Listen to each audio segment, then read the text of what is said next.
Si el teorema de Casorati-Weierstrass es sorprendente porque nos revela cómo desparrama cualquier entorno, por pequeño que sea, todos los puntos de ese entorno, la imagen por F, y el Z0 es una singularidad esencial, la imagen del entorno se desparrama por todo el plano. Pero, fíjense, volvamos a la tableta.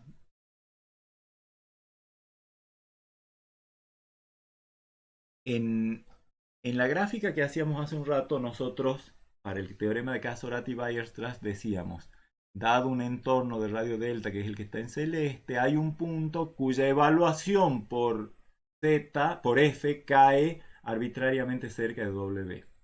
Pero nada garantiza, de acuerdo a ese teorema, que haya algún punto del entorno que valga, que transformado por la función vaya exactamente a W. Resulta que hay un teorema más poderoso que el teorema de Casorati-Weierstrass, que es el que llamamos teorema de Picard, que dice que cuando yo estoy cerca de una singularidad esencial, eligiendo adecuadamente un punto dentro de cualquier entorno reducido alrededor de esa singularidad esencial, yo obtengo el número que quiero. O sea, es mucho más fuerte todavía. Salvo quizás con una excepción, ya vamos a ejemplificar para que se entienda qué es lo que estoy diciendo. El teorema de Picard dice, si Z0 es una singularidad esencial para una función, entonces hay un subconjunto de los complejos que tiene o es el vacío o tiene a lo sumo un elemento, tal que para cualquier delta positivo, o sea, cualquier entorno de radio delta alrededor de Z0 y todo W número complejo, quizás, digamos, salvo que esté en E, con lo cual como E tiene cardinal a lo sumo 1, entonces esto es como decir, casi para todos los números complejos, salvo una posible excepción, hay algún punto del entorno de radio delta alrededor de Z0 que transformado por F va a parar a W. Pero no solo eso, sino que lo hace una cantidad infinita de veces. O sea, es como una especie de locura, que dentro del entorno reducido hay una cantidad infinita de puntos, todos ellos transformados van al W que yo quiera. Con a lo sumo una sola excepción. Vamos a ejemplificar esto. Fíjense la función e a la 1 sobre z, que tiene en cero una singularidad que es el cero, y si la desarrollamos en serie de potencias, en serie, perdón, de Laurent, vemos que es esencial, usamos el desarrollo de e a la w. ¿Sí? Aparecen, en ese caso sí aparecen todos los coeficientes de la parte principal, son todos distintos de cero. Entonces, yo me pregunto, para cualquier z en los complejos, salvo el cero, recuerden que la función exponencial no puede valer nunca cero. Entonces, en este caso, el e del que me están hablando es el cero porque la función no puede valer cero. Bueno, salvo esa única excepción, esta función toma todos los valores complejos, salvo el cero. Y encima lo hace, digamos, si yo me restringo a un entorno reducido alrededor del cero, por más pequeño que sea, yo ahí encuentro números complejos que transformados por esta función van al complejo que yo quiera salvo el cero. ¿Sí? Ese es el rol del e, para decir que, y encima en algunas otras funciones el e podría ser vacío, en cuyo caso la función es biyectiva completamente reducida, no biyectiva, sobreyectiva reducida al entorno reducido. Pero bueno, acá en este ejemplo, el único valor del que habla el teorema de Picard, que es esa excepción que aparece en el conjunto E, es el cero. De ahí en más, fíjense, vamos a mostrar que cualquier entorno reducido del cero tiene puntos que valen, en los que la función evaluada vale lo que uno quiera. Efectivamente, si yo tomo en el plano W cualquier complejo, digamos ρ por e a la itita, donde ρ más vale que no sea el cero, ¿Cómo hago para encontrar la preimagen de W? Por supuesto que trato de despejar Z. Y yo sé que E a la 1 sobre Z es W si, solo si 1 sobre Z es uno de los logaritmos de W. Pero ¿quiénes son los logaritmos de W? Bueno, primero, Z tiene que ser el inverso del logaritmo de W. ¿Quiénes son los logaritmos de W? Logaritmo del módulo de W, ρ, que no es cero, así que hasta ahí vamos bien, más I por tita, el argumento, cualquier argumento, más 2kpi conforme k está en Z.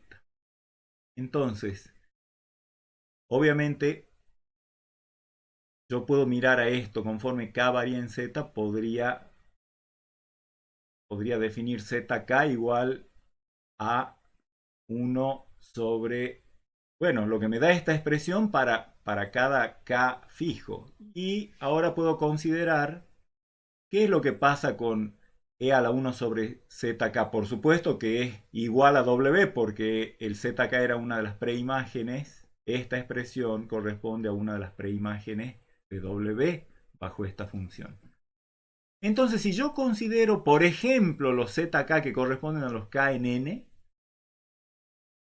y lo miro como una sucesión, porque puedo hacerlo, esa sucesión cuando k se va a infinito, fíjense, el logaritmo de ρ puede ser un número, si ρ es muy chiquito, bueno, será un número, qué sé yo, negativo, muy de módulo, de valor absoluto muy grande, no importa, pero lo que interesa es que conforme k va creciendo, todo esto en módulo va creciendo y por lo tanto cuando k tiende a infinito esto se va acumulando en cero. Eso quiere decir que cualquiera que sea el entorno que tome alrededor del cero, la cantidad de los k naturales para los cuales el correspondiente zk ya cayó en el entorno de radio delta es, es infinito porque los números de esta forma conforme k va variando se van acumulando hacia el cero. El cero de hecho es un punto de acumulación de los zk, así que cualquier entorno contiene infinitos de tales puntos, que es lo que dice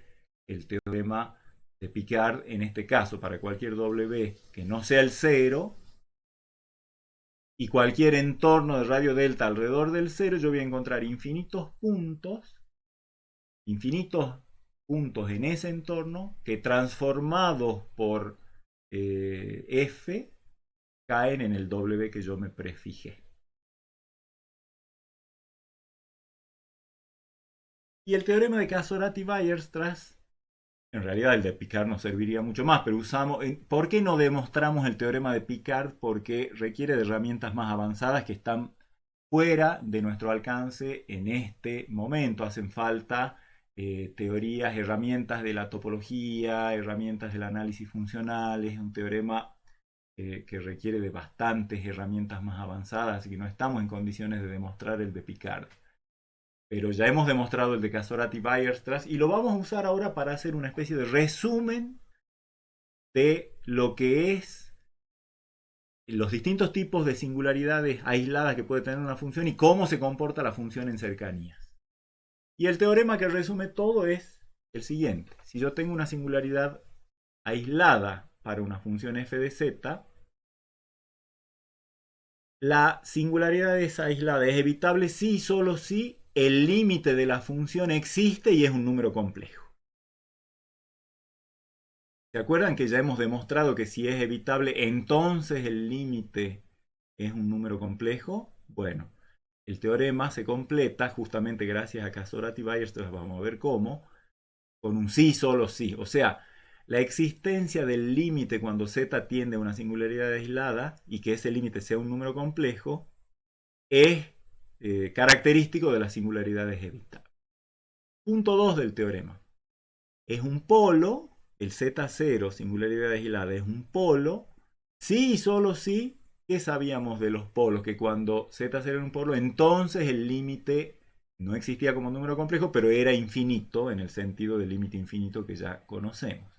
Bueno, resulta que eso es una caracterización de los polos. Tenemos un polo si solo si el límite cuando z tiende a ese número es infinito.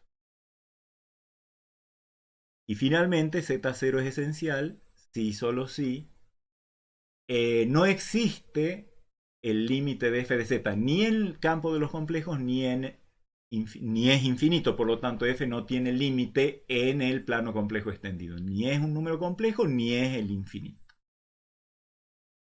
Como les digo, por lo menos la ida de las dos primeras ya está demostrada en las diapositivas anteriores. La vuelta de la primera, si yo sé que el límite de f de z cuando z tiende a z0 es un número complejo, le podemos llamar L. Yo creo que ustedes ya se dan cuenta que cuando una función tiene el límite finito, entonces la función tiene que tener módulo acotado, pero por las dudas lo demostremos. Como el límite no es infinito, aparte, digamos, como el límite no es infinito, por supuesto que z0 no puede ser un polo de f de z. ¿De acuerdo? Porque si fuera polo, ya tenemos demostrado que si z0 fuera polo, el límite es infinito. La contrarrecíproca es que si el límite no es infinito, z0 no puede ser un polo de f de z. Hasta ahí vamos bien. Y por otra parte, por definición de límite, yo sé que si tomo todos los z de un entorno reducido suficientemente reducido, digamos, suficientemente pegado a z0, el módulo de f de z menos L es menor o igual que 1. Es como haber pensado que, yo sé que por el límite para todo epsilon existe un delta tal que, bueno, tomando epsilon igual a 1 y aplicando la definición del límite tenemos esto. Para todo z en el entorno reducido de radio delta, alrededor de z0, esta f de z difiere de su límite en módulo menos que 1. Y por lo tanto, por desigualdad triangular, para todo z en ese entorno, el módulo de f de z es menor o igual que el módulo de L más 1. Lo cual quiere decir que para todo z en ese entorno reducido, ningún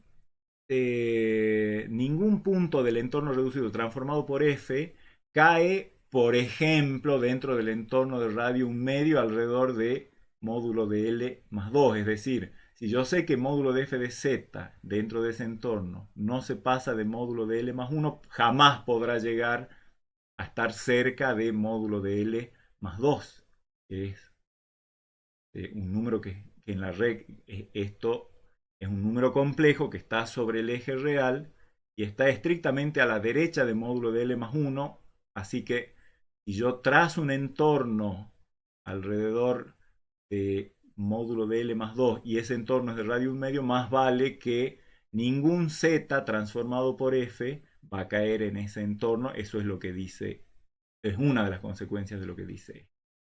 Y entonces, ¿qué pasa? Bueno, obviamente el teorema de Casorati-Weierstrass nos diría, si z0 fuera una singularidad esencial de la función f,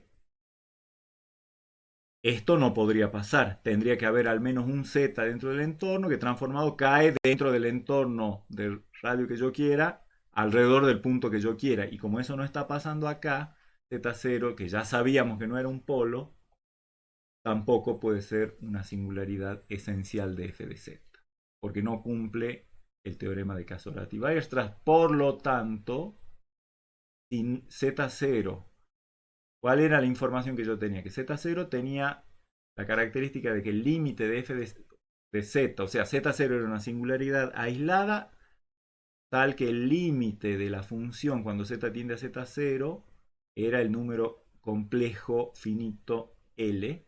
Entonces, ese z0 no puede ser un polo, no puede ser una singularidad esencial, la única que le queda es ser singularidad evitable y ya tenemos demostrada la vuelta.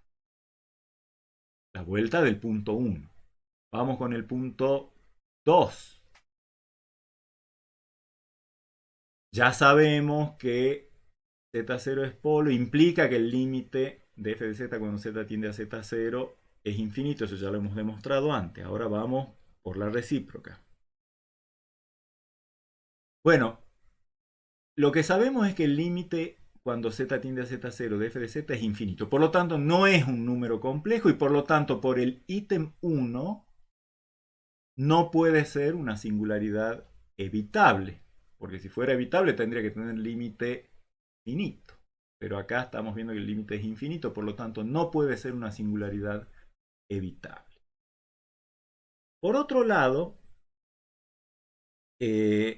como el límite de f de z cuando z tiende a z0 es infinito, por definición del límite, eso quiere decir que existe un delta positivo tal que, por definición del límite infinito, ¿no? Quiere decir que hay un delta positivo tal que para todo z en el entorno reducido alrededor de z0, de ese radio delta, el módulo de f de z es tan grande como yo quiera, por ejemplo, mayor que 1. Pongo 1 como podría haber puesto cualquier otro número positivo, pero el 1 nos va a servir. O sea, yo sé que hay un entorno, por definición del límite infinito, hay un entorno alrededor del cero, tal que si yo evalúo la función en ese entorno y tomo módulo, siempre me da más grande que 1. Definición del límite infinito. Eso quiere decir que para todo z en ese entorno, el f de z no cae cerquita del cero. Por ejemplo, no cae en el entorno de radio medio alrededor del cero. Entonces, de nuevo, bajo esta hipótesis estamos viendo que no puede ser z0 una singularidad esencial porque no estaría cumpliendo el teorema de Casorati-Weierstrass que sabemos que se cumple. Así que z0, que ya sabemos que no es una singularidad evitable, en este caso de que el límite sea infinito, no era una singularidad evitable y tampoco por el teorema de Casorati es una singularidad esencial de la función. Y entonces, ¿qué alternativa le queda? Ser un polo. Ya tenemos el segundo. Y el tercero es prácticamente inmediato del teorema e inmediato, una de las direcciones es inmediata del teorema y la otra de las direcciones del sí solo sí es inmediata del 1 y del 2. Veamos. La ida. Supongamos que z0 es esencial. Por lo tanto, vale el teorema de Casorati-Weierstrass y dice que gracias a que ese teorema es cierto, sabemos que cualquier entorno de z0 contiene puntos donde el módulo de f de z es arbitrariamente grande porque recuerden que la imagen del entorno se desparrama por todo el plano complejo, pero también puntos en los que el módulo de f de z es arbitrariamente pequeño porque el 0, digamos, si yo tomo cualquier entorno alrededor del 0, el teorema me dice que hay un z en el entorno tal que f de z cae cerquita del 0. Así que en un entorno, en cualquier entorno de z0, hay puntos donde el módulo vale tan grande como yo quiera y puntos donde el módulo vale tan chico como yo quiera. Así que más vale que no puede tener límite finito, no puede haber límite porque hay puntos, en cualquier entorno hay puntos donde el módulo es arbitrariamente grande. Y tampoco puede ser infinito porque eso requeriría que todos los puntos del entorno al evaluar f de z y tomar módulo sea arbitrariamente grande, pero no, hay también los que son arbitrariamente pequeños. O sea, es lo que uno se imagina inmediatamente cuando le dicen que una función desparrama todos los puntos de un entorno por todo el plano complejo. Bueno, esa función por supuesto que es salvaje, no puede tener límite. Ni ser un número complejo, ni ser infinito el límite, y por lo tanto esa función no tiene límite en C infinito. Y la vuelta es inmediata porque yo sé que z0 es una singularidad aislada de f y que no existe límite ni en C ni es infinito. Por el sí y solo sí de los ítems 1 y 2. Eso quiere decir que z0 no es polo, al no ser infinito no puede ser polo z0, y al no ser un número complejo el límite, o sea, al no existir límite en el campo complejo, entonces no puede ser tampoco una singularidad evitable de f de z, y por lo tanto z0 es una singularidad esencial de f. Y bueno, con eso hemos demostrado ese teorema que resume el comportamiento de las funciones en las cercanías de sus singularidades aisladas, y todo se reducía a contar cuántos coeficientes de la parte principal del desarrollo en serie de Lorentz en el conjunto que interesa válida para el conjunto que interesa, cuántos coeficientes son distintos de cero. Y bueno, eso ha sido, digamos, un ejemplo de cómo aplicar series de Lorentz para entender cualitativamente comportamientos de funciones. La clase que viene vamos a ver la importancia que tienen las singularidades aisladas para mejorar nuestra capacidad de efectuar cálculos de integración sin, por supuesto, ya muchas veces vamos a poder resolver integrales casi mentalmente, aunque parecieran difíciles. Y también vamos a ver en clase posterior cómo toda esta teoría que estamos viendo, toda la teoría de Lorentz, nos conduce a excelentes métodos de cálculo de integrales de funciones reales de variable real, que capaz que si las intentamos hacer con los métodos de las funciones de variables reales, se nos hacen difíciles o imposibles. Eso vamos a estar viendo en la clase que viene. Nos vemos, hasta luego.